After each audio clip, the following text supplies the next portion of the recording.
किसी गांव में एक किसान को बहुत दूर से पीने के लिए पानी भरकर लाना पड़ता था। उस किसान के पास दो बाल्टियां थीं, जिन्हें वह एक डंडे के सहारे उस डंडे के दोनों सिरों पर बांधकर उनमें तालाब से पानी भरकर लाता था। उन दोनों बाल्टियों में से एक बाल्टी के तले पर छोटा सा छेद था, जबकि दूसरी बाल्टी बहुत ही अच्छी हालत में थी। तालाब से घर तक के रास्ते में छेद वाली बाल्टी से पानी रिसता रहता था और घर पहुंचते पहुंचते उसमें आधा ही पानी बच पाता था। बहुत लंबे अरसे तक ऐसा रोज होता रहा और किसान सिर्फ 1.5 बाल्टी ही पानी लेकर घर आ पाता था।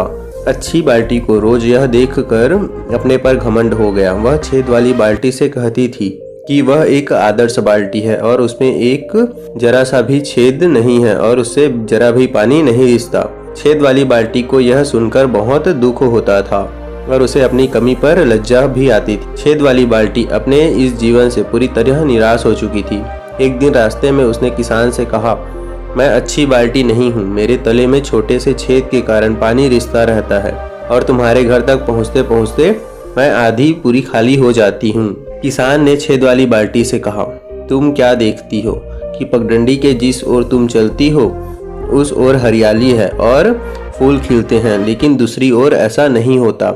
ऐसा इसलिए है कि तुमसे जो पानी रिसता है वहाँ पे मैंने कुछ पौधे और फूलों के बीजों का छिड़काव किया है, जिससे तुमसे रिसने वाले पानी से उनकी सिंचाई हो जाती है और उन्हें नमी मिल जाती है। 2 सालों से मैं इसी वजह से अपने देवता को फूल चढ़ा पा रहा हूँ। यदि तुम में यह बात नहीं होती जिसे तुम अपना दोस्त समझती हो तो हमारे आसपास इतनी सुंदरता आज नहीं होती।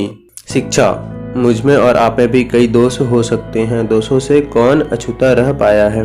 कभी कभी ऐसे दोषों और गमियों से भी हमारे जीवन को सुंदरता और परितोषता देने वाले अवसर मिलते हैं। इसलिए दूसरों में दोष ढूंढने के बजाय उनमें अच्छाइयों की तलाश करें।